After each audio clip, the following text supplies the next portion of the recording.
Out of control.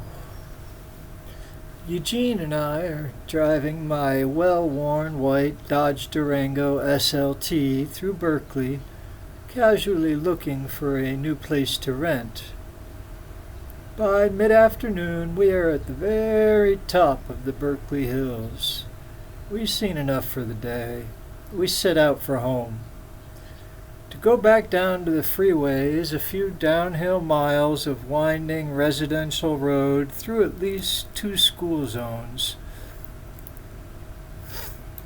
I don't know exactly where, but only that somewhere at the bottom of those hills is an on-ramp to the freeway and the Bay Bridge back to San Francisco. Then, just as we begin our long descent from the very top of Hiller Drive, the brakes go out. The brake cylinder on the Durango just blows apart. All our brake fluid instantly soaking into the road below the Durango. Within that second that feels like hours, we have absolutely no brakes whatsoever. The brake pedal goes straight down to the floor mat, flops back up. Nothing.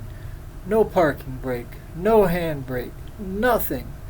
The adrenaline floods my brain for first fast few seconds, more than I can handle. Something beyond our control, way too fast, is happening to us, at us, through us, and we are the biggest moving part of this thing, suddenly happening in us, with us, because of us. Our Durango gains speed as we begin rolling down Hiller Drive. High voltage lightning bolt fear, flash fire burns straight through me faster than my blink.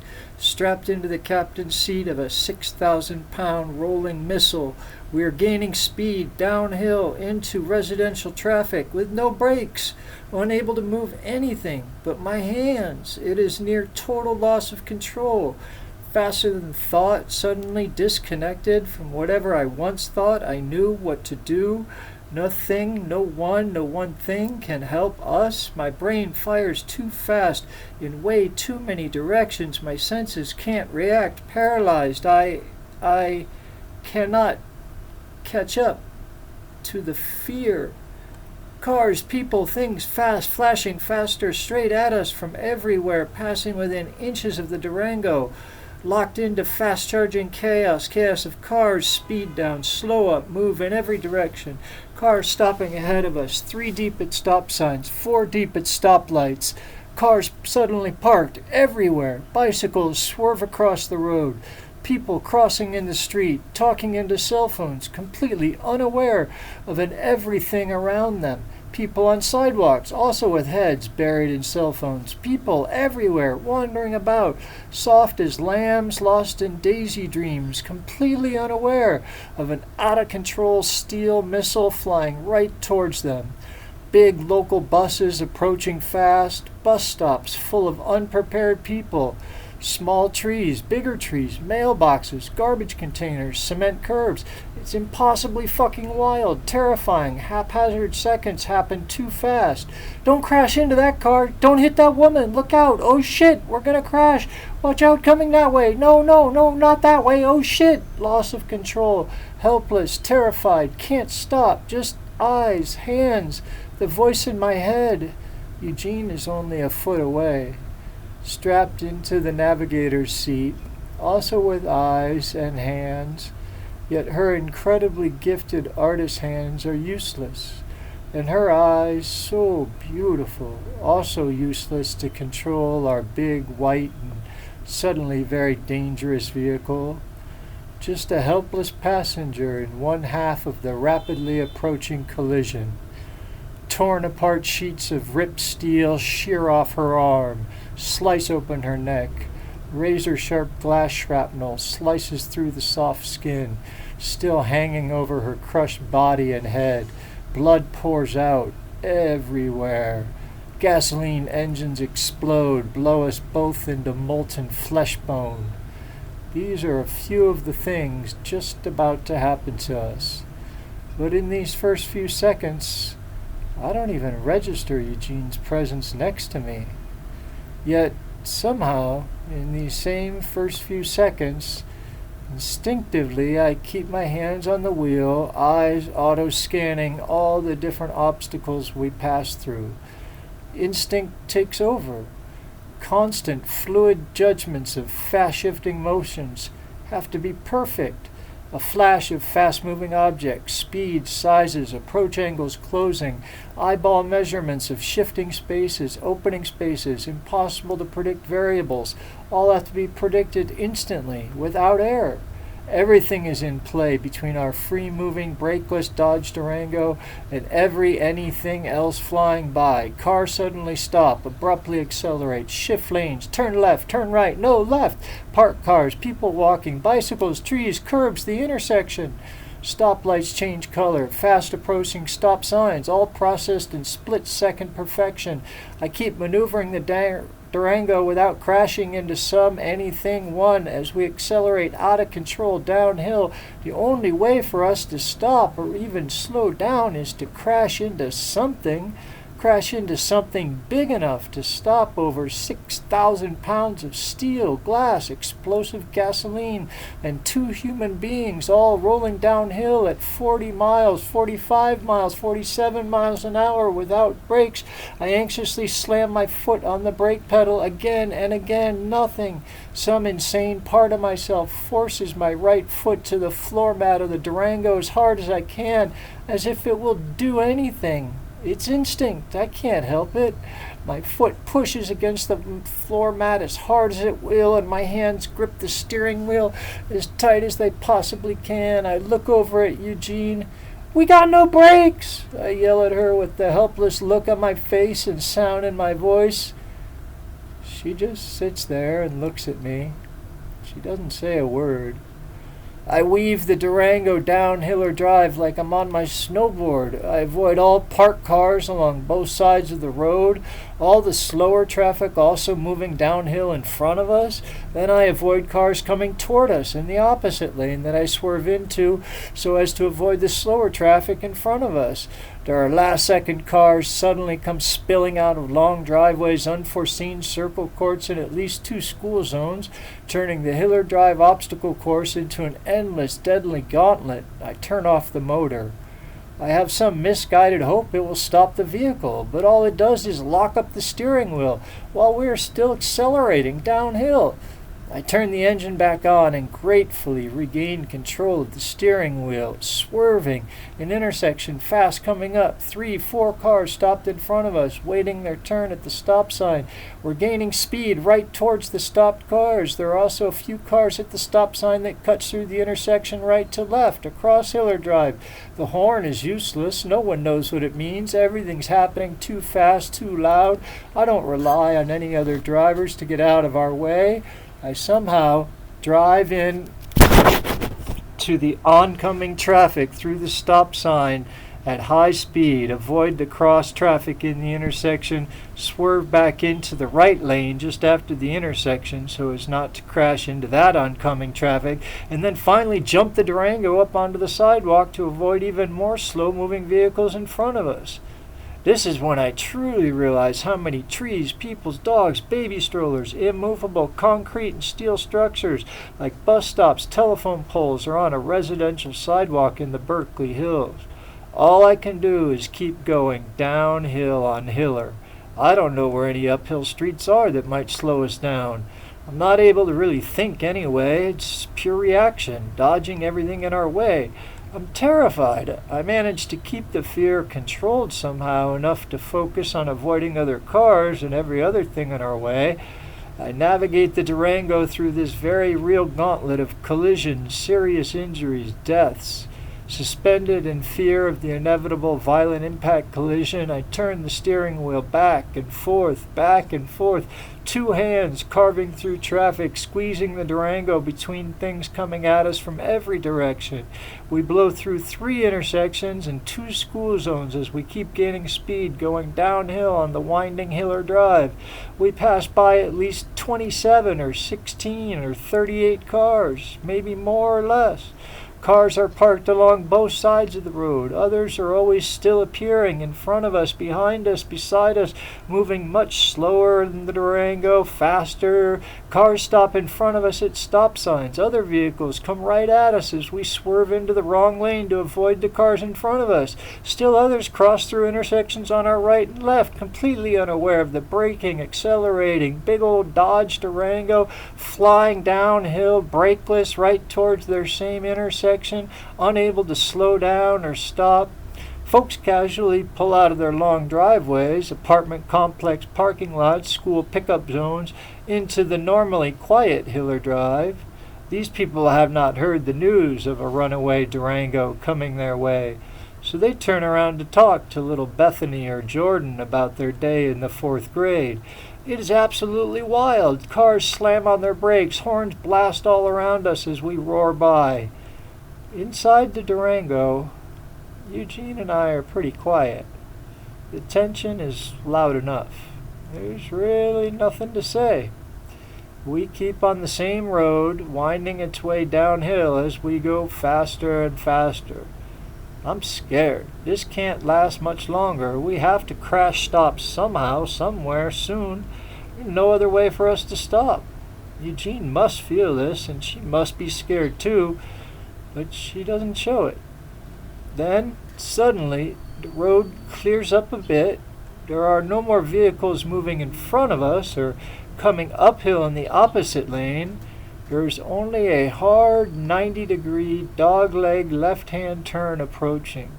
Downhill ahead of us, Hiller Drive simply dead ends into an embankment or goes hard left. To the right are trees and a stone wall of some sort. A crash has somehow felt imminent since I first put my foot down for the brake and felt it go all the way down to the floor with no resistance, way back at the top of the hill. How else could we possibly stop? Eugene is strapped in next to me, calm but terrified. She doesn't scream or freak out at all, which is a big help to my concentration. She just sits there, watching me. A feeling of total helplessness, unlike anything I've ever felt, suddenly pulls me down and buries me like an avalanche. The responsibility of so many lives passing through my steering wheel, one right after the other, split seconds with no way to stop them. Total loss of control while at the wheel of a 6,400-pound steel glass gasoline-charged machine missile accelerating at 40 to 50 miles per hour downhill into impossible traffic on winding suburban streets. Enormous guilt buries my body and brain in those few moments. I feel the weight of Eugene's death in my hands already. It is a bit heavier than I expect. I will have to explain to her daughter, her ex-husband in Sacramento, her brother and mother back in Korea. It is not going to be easy to admit that I have never once bothered to check the brakes in the 2 years since I bought the 6-year-old used Dodge Durango, to admit I should keep better care of the vehicle that carries the love of my life, to admit that I even know the brakes need work and have been too cheap and careless to get the work done before we drive up to the very highest point in the Berkeley Hills that day. I am most certainly at fault, quite possibly even criminally negligent, when a crash of some sort happens.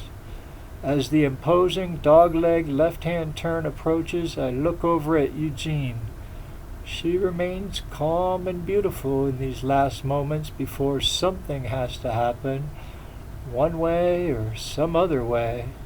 As we approach the hard left turn, I spin the wheel hard to the left. Then I lift my hands off the wheel. I let it go. I spin it again, hard to the left. I let it go again. I spin the wheel again, hard to the left. Let it go again, over and over. Spin the steering wheel, hard left, let it go, again and again. I expect the Durango to roll. No doubt we're going to roll over. We spin a full circle, 3, 4 times. Tires screeching and smoking. The right side wheels even lift off the pavement briefly as we torque hard to the left. My used white Dodge Durango SLT with over 100,000 miles on it pulls off something between a 980 and a 1040. Wheels lift off the ground as it almost tips over at one point, but it sticks it clean in the end. And then we stop.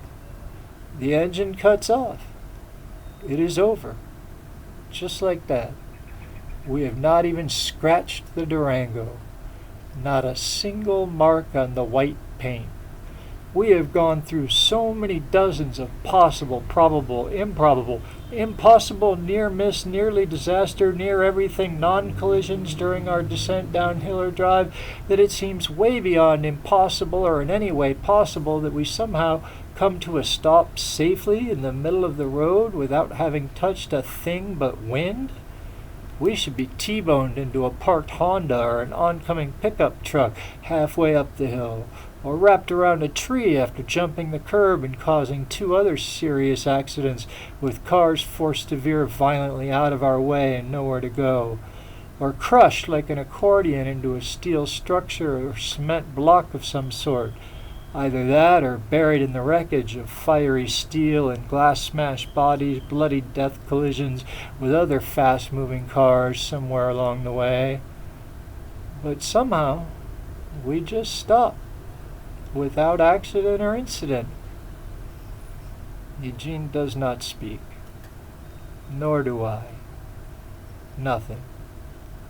We are in shock. Still scared and stunned. It takes a while for the whole thing to sink in. Slowly, as we look around, we realize how we have come to our stop right in front of a 3rd school. Our 200 seconds of terror comes to its spectacular climax right in front of the Bentley School, a private school for children of affluent people in Berkeley. It is around 3 p.m. Parents arrive to pick up their kids.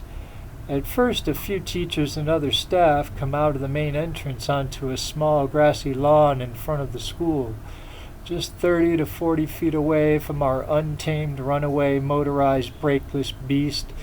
The Bentley School is not a big school, and their main building sits right up close to that quiet curve in the road, which is the low point of Hiller Drive.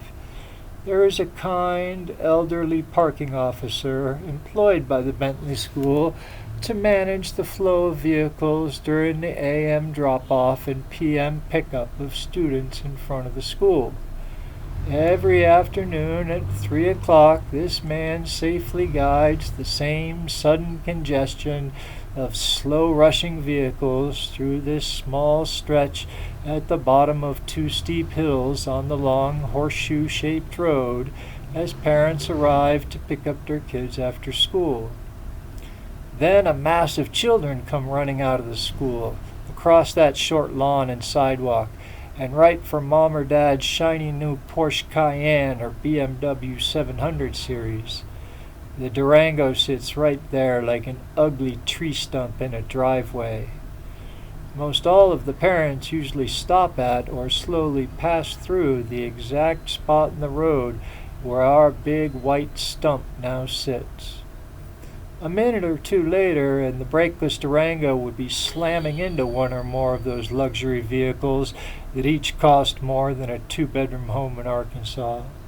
Or quite possibly, it would be erasing the privileged futures of 5 or 6 or 10 little kids, all excited to see Mom or Dad after school, running out just in time to be Durango roadkill and vehicular manslaughter charges.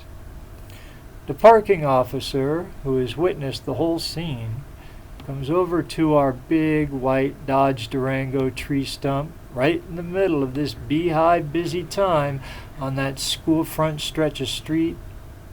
He comes up to us on the front passenger side of the Durango. His compassionate eyes smile at Eugene and I with genuine human goodness. Then he lifts away the silence that Eugene and I are still enveloped in. He speaks calmly and slowly waves the cars to go around us as parents pick up their offspring.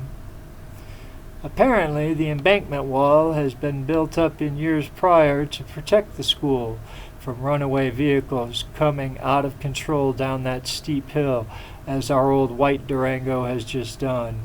It has happened before. Out of control vehicles careening down Hiller Drive towards the Bentley School. It has happened enough times to have that embankment wall built, but never has it happened quite like this.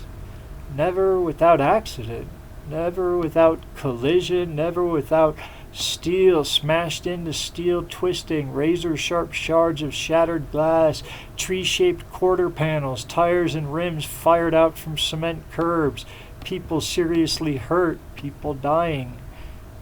This decent man, working a few hours a day as the Bentley School parking officer, is seriously wonderstruck at how we stopped the way we did. Teachers, staff, students, and many parents are now all out on the front of the school. This is what people do, talk all excited while looking and pointing at us from the little grass lawn. Some of the kids actually saw us barreling down the hill towards their school. They witnessed our crazy, spinning, smoking rubber and possibly too fast 90-degree hard left turn stop. It had been an impressive finish, no denying that. But these are rich people. They have their own rules. We have come within a distance of 2 minutes from their kids. Our presence is a violation. Any real concern or relief for Eugene and I's safety, beyond that of the kindly parking officer, fades away fast. Parents, teachers, the school principal, and others give us that arrogant, disapproving, demeaning look down that only rich people know how to give. They look at my well-worn 7-year-old gas-guzzling, oil-leaking, blown-out brake, white Dodge Durango SLT tree stump, now stopped at a hard, strange angle right in the middle of this little stretch of road. To them, my used Durango is an SUV suitable for 3 or more Mexican families to car share, or maybe for poor white people who can't afford credit for the environmentally friendly mortgages of a new luxury SUV. They see the hard black rubber tire screech marks my Durango has spun and smoked right into their road. We have tattooed their little stretch of school front road. Finally, these fine citizens look at Eugene and I. They look away. When rich people look you over and then look away, it's their way of saying that you don't belong with them. We don't belong with them, or their children's school, or their little stretch of school front road. We are now an ugly white stump getting in their way, and they wish for us to immediately go away. Eugene fires up a cigarette. We turn on the radio. It is good, hard rock and roll. We turn up the music. Loud. We just sit in the Durango in the middle of the street with our 2 front doors open. We don't give a fuck. We have just escaped some horrible thing. Eugene and I both feel free in a way that is near impossible to describe with words. The word miracle never comes out of Eugene or I's mouth, but we definitely experienced something incredible, something magical. We both know it. We truly don't give a fuck what anyone thinks of us sitting in the middle of the road, our front doors open, loud rock and roll on the radio, beautiful and sexy Eugene smoking a cigarette. A certain luck, grace, divine intervention, or more likely something nameless, is spread upon us during those few minutes from when the brake cylinder blows at the top of that hill all the way downhill to this final resting place in front of a school full of kids who are all about 90 seconds away from pouring out of their school towards the curbside into the street to meet a parent arriving to pick them up. A minute or 2 longer at any one of the 6 or 7 apartments we were shown that day, and my big old white Dodge Durango would have scored at least a spare, if not a strike, as our 6,000-pound white ball of downhill rolling steel and glass slams into the cluster of little people pins. No onlooker, interloper, or mere mortal not in the cockpit of the Durango with Eugene and I during those couple hundred seconds could touch us then, way beyond the reach of any condescending looks, cutting words, or demands. We have been carefully touched by a guiding force in the universe. We truly don't give a fuck. The Durango, however, is out of commission. It needs to be towed. After a while, we push it to the side of the road and call a tow truck. I don't have AAA or even a valid credit card number to give them over the phone. We wait for well over an hour. Eugene walks over to a rock that overlooks a great view of the woods below. Then further downhill is the bay, and in the hazy distance is the unmistakable skyline of San Francisco's world-famous bridges, pyramid towers, and iconic hilltops poking out of the fog here and there. She takes out her sketch pad and some fine point pens. Eugene always has some kind of art supplies on her. She sits on that rock, smoking, drawing the scene in front of her. It is a kind of therapeutic, calming process for her. She produces a photographic likeness of the spectacular view from that rock. It could easily be mistaken for a photograph. It is that perfect. That is one of Eugene's many artistic skills, to draw the exact likeness of whatever she is looking at. I guess this is her way of documenting the whole experience, some way of saying thank you to the universe for our and everyone in our past survival. Later on, Eugene tells me exactly what is in her mind as I steer the Durango through the minefield of slow-moving and parked vehicles we pass, as well as all the oncoming traffic I have to drive into to avoid those cars in our way. She tells me what is going through her mind as I weave our way through all of the immovable objects of destruction, like trees, sidewalks, telephone poles, and pedestrians she watches us narrowly miss. She tells me in a very serious and humble way that my entire life of driving has led me to this moment. Now, I am quite aware of the fact that I am well known as a dangerous and somewhat crazy driver. My driving is reckless on a daily basis, to say the least. Over the years, my driving freaks out, pisses off, and seriously frightens many a person who is a passenger in some vehicle or other that I am at the wheel of. I drive like I'm in a video game. I can't help it. Since my very first days of driving on Southern California freeways, I never resist the urge to accelerate and weave through slower traffic. I need to pass every car ahead of me, regardless of speed, and win whatever other challenges the roads and traffic present in any given moment. I'm never involved in any major accidents, always trusting my instincts with a scoff and a laugh, while my passengers and other drivers around me are often seriously terrified and pissed off. I always feel invincible behind the wheel of a car, with or without passengers. The steep rolling hills, one-way streets, timed stoplights, and blind intersections of San Francisco make it a certain kind of driver's paradise. I burned through transmissions and brakes on 4 or 5 different vehicles in my almost 8 years of hard living and even harder driving in that one-of-a-kind city. There are other stories for other pages about my automobile driving exploits in the streets of San Francisco. I even made Eugene cry one time by the way I drove us through the San Francisco rainy Friday evening. And Eugene was not the first nor the last whom I brought to tears with my driving style.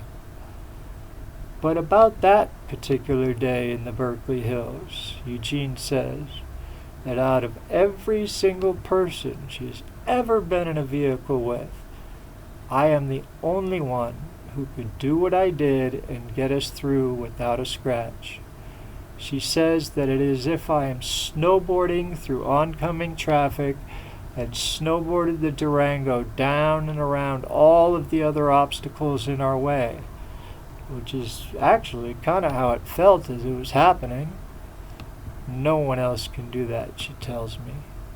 She says that all of my reckless driving in the past, the decades I have spent big mountain snowboarding all through the West, are all preparation for this moment, when the brakes go out in my well-worn white 2001 Dodge Durango SLT at the top of the Berkeley Hills. She doesn't blame me for having worn out brakes, nor is she angry with me for almost killing us, or for nearly killing all the others in our path at various moments in the experience. She is simply grateful that I am the one behind the wheel. Anyone else, she says, and there would be a crash somewhere along the way, perhaps and probably a very bad one.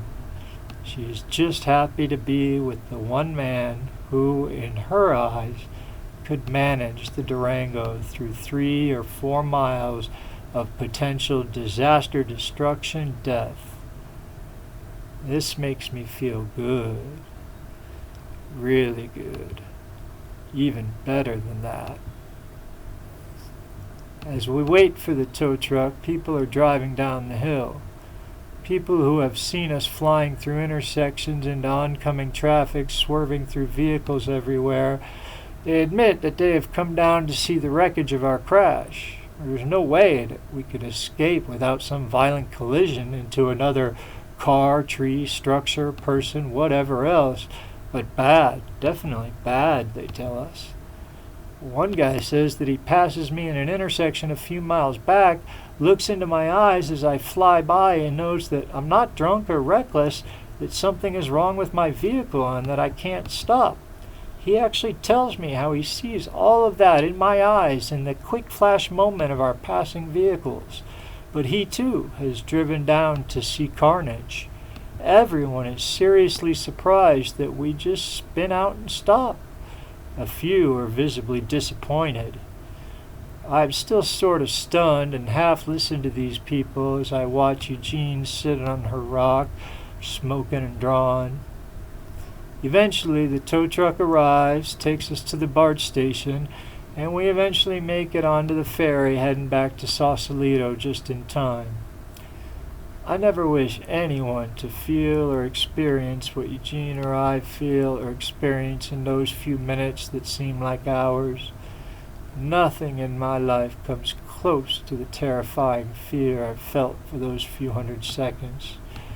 Not loaded guns put in my face by pissed-off drug-dealing thugs, not being beaten like a bloody rag doll by a vicious crew of 7 or 8 methed-up gangsters, not various girlfriends throwing butcher knives at my face.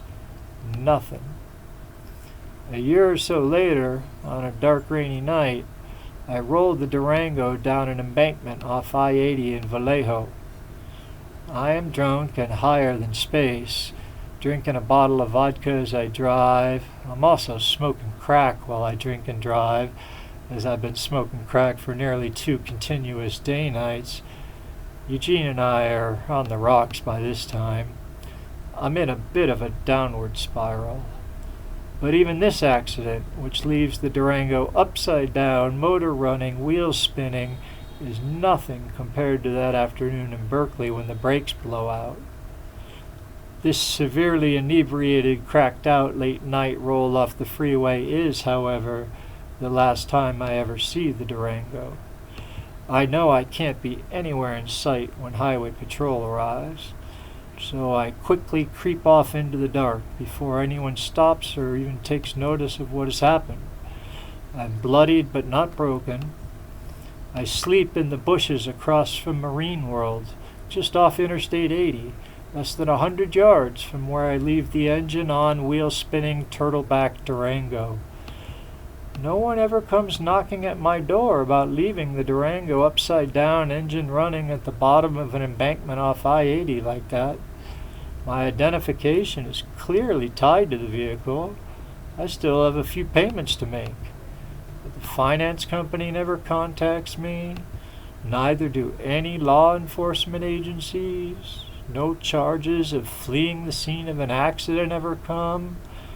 I just walk away and pass out in a nearby wooded area.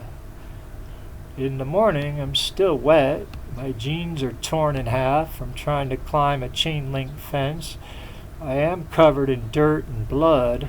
I look like I've been in a drunken, crack-smoking car crash the night before and then passed out in the rain after tearing my clothes and skin on a chain-link fence. Less than 10 feet away, families are walking their kids into Marine World on a bright, sunny Saturday morning.